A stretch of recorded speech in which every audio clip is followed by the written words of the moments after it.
माता की प्यारे दोस्तों, कैसे हैं आप सब। आज हम पढ़ने जा रहे हैं दुर्गा सप्तशती का चौथा अध्याय। आशा है आप सब जुड़े रहेंगे। जय माँ भगवती, जय माँ भवानी। सिद्धि की इच्छा रखने वाले पुरुष जिनकी सेवा करते हैं तथा जिन्हें देवता सब ओर से घेरे रहते हैं, उन जया नाम वाली भगवती दुर्गा का ध्यान करें। उनके श्री अंग काले मेघ के समान आभा वाले हैं। वे अपने तीनों नेत्रों से शत्रुदल को भयभीत करती है। उनके मस्तक पर चंद्रमा विराजमान है। वे अपने हाथों में शंख चक्र गदा कृपाण त्रिशूल धारण किए हुए हैं। सिंह के कंधे पर चढ़ी हुई 3 नेत्रों वाली देवी अपने तेज से तीनों लोकों में व्याप्त रहती है। ऐसी माता भगवती दुर्गा को हम शत शत नमन करते हैं। ऋषि कहते हैं, देवी के हाथ से अत्यंत पराक्रमी दुष्ट महिषासुर तथा उसकी दैत्य सेना नष्ट हो जाने पर इंद्र आदि देवता प्रणाम की मुद्रा में गर्दन तथा कंधे झुकाकर उन भगवती दुर्गा की स्तुति करने लगे। उस समय अत्यंत हर्ष के कारण उनके अंगों में रोमांच हो गया। देवता बोले, संपूर्ण देवताओं की शक्ति का समूह ही जिनका स्वरूप है तथा जिन देवी ने अपनी शक्ति द्वारा संपूर्ण जगत को व्याप्त किया हुआ है, महर्षियों तथा समस्त देवताओं की पूजनीय उन जगदम्बिका को हम भक्ति पूर्वक प्रणाम करते हैं। वे हम लोगों का कल्याण करें। जिनके अनुपम प्रभाव एवं बल का भगवान शेषनाग, ब्रह्मा तथा महादेव जी भी वर्णन करने में असमर्थ है, वे भगवती चंडिका संपूर्ण जगत का पालन एवं अशुभ भय का नाश करने का विचार करें। जो पुण्य आत्माओं के यहाँ स्वयं श्री लक्ष्मी रूप में, पापियों के यहाँ दरिद्रता रूप में और शुद्ध अंतःकरण वाले पुरुषों के हृदय में बुद्धि रूप से, सत्पुरुषों में श्रद्धा रूप से तथा कुलीन मनुष्यों में लज्जा रूप से वीर निवास करती है, उन भगवती दुर्गा को हम नमस्कार करते हैं। हे देवी, आप संपूर्ण विश्व का पालन कीजिए। देवी, आपके इस अचिंत्य रूप असुरों का नाश करने वाले पराक्रम तथा समस्त देवताओं और दैत्यों के सामने युद्ध में प्रकट हुए अद्भुत चरित्र का हम किस प्रकार वर्णन करें।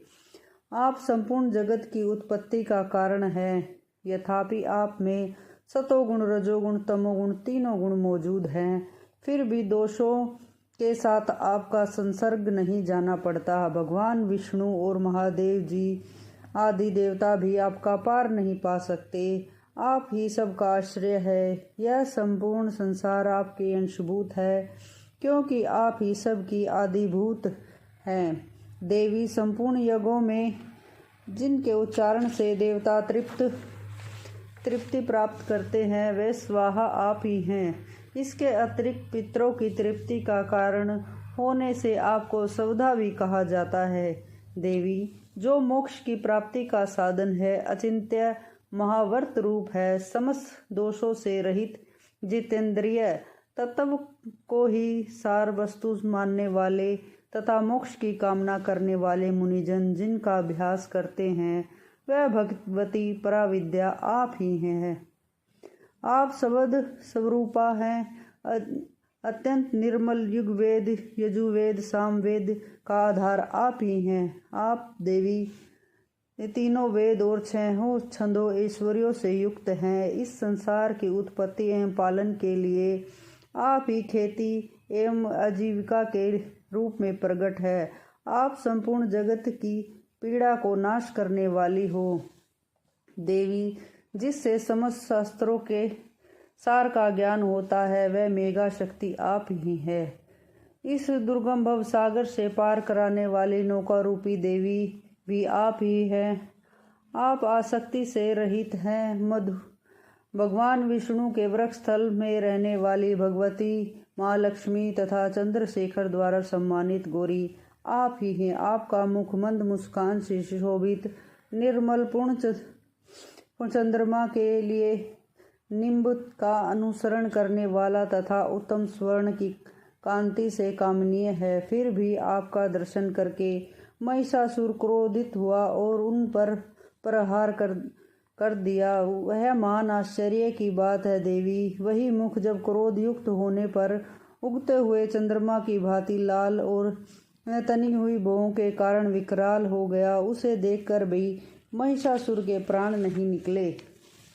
यह उससे भी बड़े आश्चर्य की बात है, क्योंकि क्रोध में भरे हुए यमराज को देखकर भला कौन जीवित रह सकता है। देवी, आप प्रसन्न हो। परमात्मा स्वरूप आपके प्रसन्न होने पर संसार प्रकट होते हैं और क्रोधित होने पर आप तत्काल ही कितने कुलों को नाश कर देती है। यह बात अभी अनुभव में आई है, क्योंकि महिषासुर की यह विशाल सेना क्षण भर में ही आपके क्रोध से नष्ट हो गई। सर्वदा अभ्युदय प्रदान करने वाली देवी, आप जिन पर प्रसन्न होती है वे ही देश में मान सम्मान पाते हैं। उन्हीं को धन और ऐश्वर्य प्राप्त होता है। उनका धर्म कभी निषिद्ध नहीं होता। वे ही अपने स्वस्थ स्त्री पुत्र तथा सेवकों के साथ धन्य माने जाते हैं। देवी, आपकी कृपा होने पर पुण्यात्मा पुरुष प्रतिदिन श्रद्धापूर्वक सब प्रकार के धर्म कर्म करते हैं तथा उन्हीं के कारण स्वर्ग लोक को पाते हैं। इस प्रकार निश्चय ही आप तीनों लोकों के में मनवांछित फल देने वाली हैं। माँ दुर्गे, स्मरण किए जाने पर आप सब प्राणियों का भय हर लेती हैं और स्वस्थ पुरुषों द्वारा चिंतन करने पर उन्हें परम कल्याणमयी बुद्धि प्रदान करती हैं। दुख दरिद्रता तथा भय हरने वाली देवी, आपके समान अन्य कौन है जिसका चित्त सब के उपकार करने के लिए सदा दया से परिपूर्ण रहता है। देवी, इन राक्षसों के मारे जाने से संसार को सुख मिले तथा राक्षस दीर्घ काल तक नरक में रहने के लिए भले ही पाप करते रहे, इस समय संग्राम में मृत्यु को प्राप्त होकर स्वर्ग लोक में जाए। निश्चय ही इसी विचार से आप शत्रुओं का वध करती हैं। जय माँ भगवती। आप शत्रुओं पर शस्त्रों का प्रहार क्यों करती हैं? समस्त शत्रुओं को दृष्टि मात्र से ही भस्म क्यों नहीं कर देती? इसमें एक रहस्य है। ये शत्रु भी हमारे शस्त्रों से पवित्र होकर उत्तम लोक में जाए, इस प्रकार उनके प्रति भी आपका विचार अत्यंत उत्तम माना जाता है। आपके खड्ग के तेज पुंज की भयंकर चमक तथा त्रिशूल के अग्रभाग से घनीभूत प्रभा से चौंधिया कर असुरों की आंखें फूट नहीं गई। इसका कारण भी यही है कि वे मनोहर किरणों से युक्त चंद्रमा के समान आनंद देने वाले आपके सुंदर मुख के दर्शन करते रहें। देवी, आपका शील स्वभाव दुराचारियों के बुरे बर्ताव को दूर करने वाला है। साथ ही आपका यह रूप ऐसा है जो कभी चिंतन में भी नहीं आ सकता और न इसकी तुलना किसी दूसरे से हो सकती है। आपका बल पराक्रम उन असुरों को भी नष्ट करने वाला है जो कभी देवताओं के पराक्रम को नष्ट कर चुके थे। इस प्रकार आपने शत्रुओं पर भी अपनी दया ही प्रकट की है। वरदायिनी देवी, आपके इस पराक्रम की तुलना किसके साथ कर सकते हैं तथा शत्रुओं को भय देने वाला एवं ऐसा अत्यंत मनोहर रूप आपके अतिरिक्त और कहाँ है? हृदय में कृपा और युद्ध में निष्ठुरता, ये दोनों बातें तीनों लोकों के भीतर केवल आप में ही देखी गई है। हे माता, आपने शत्रुओं का विनाश करके संपूर्ण तीनों लोकों की रक्षा की है। आपने शत्रुओं को युद्ध भूमि में मारकर स्वर्ग को पहुंचाया है तथा उन्मत्त दैत्यों से उत्पन्न हम लोगों का भय भी दूर कर दिया है। आपको हमारा नमस्कार है। हे देवी, आप शूल से हमारी रक्षा करें, जगत जननी खड्ग से हमारी रक्षा करें, घंटे की ध्वनि और धनुष की टंकोर से आप हम लोगों की रक्षा करें। चंडिके, पूर्व पश्चिम और दक्षिण दिशा में आप हमारी रक्षा करें।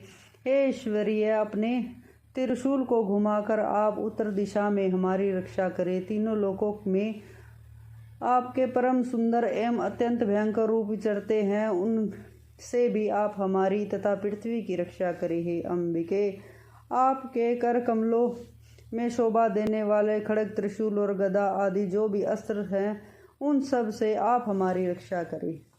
ऋषि बोले, इस प्रकार देवताओं ने जगदम्बिका की स्तुति की और नंदनवन में दिव्य पुष्पों तथा गंध चंदन आदि द्वारा उनका पूजन किया। फिर सब ने मिलकर सब भक्ति पूर्वक दिव्य धूप और सुगंधित निवेदन करके प्रणाम किया। तब देवी ने प्रसन्न होकर देवताओं से कहा, देवताओं, अपनी अभिलाषा के अनुसार आप वर मांगो।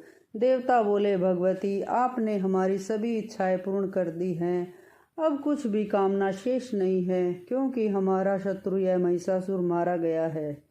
हे महेश्वरी, इतने पर भी यदि आप हमें वर देना चाहती हैं तो हम जब जब आपका स्मरण करें तब तब आप दर्शन देकर हम लोगों के महान संकट दूर कर दिया करें, तथा हमें प्रसन्न वंदना वाली अंबिके इन स्त्रोतों द्वारा जो मनुष्य आपकी स्तुति करे उसे धन स्त्री ऐश्वर्य देकर साथ ही साथ उनकी धन संपत्ति बढ़ाने के लिए सदा हम पर प्रसन्न रहिए। ऋषि कहते हैं, राजन, इस प्रकार देवताओं ने अपने तथा संसार के कल्याण के लिए भद्रकाली देवी को प्रसन्न किया। तब वे देवी तथास्तु कहकर वहीं अंतर्ध्यान हो गई। हे भूपाल, इस प्रकार पूर्व काल में तीनों लोकों के हित के लिए देवताओं के शरीर से देवी जिस प्रकार प्रकट हुई थी वह सब कथा मैंने सुनाई। अब पुण्य देवताओं का उपकार करने वाली वे देवी शुंभ निशुंभ तथा अन्य असुरों को मारने एवं लोक की रक्षा करने के लिए गौरी देवी के शरीर से जिस प्रकार प्रकट हुई थी, अब वह कथा सुनो। मैं यथावत उनका वर्णन करूँगा। बोलो भगवती मैया की जय, महाकाली मैया की जय।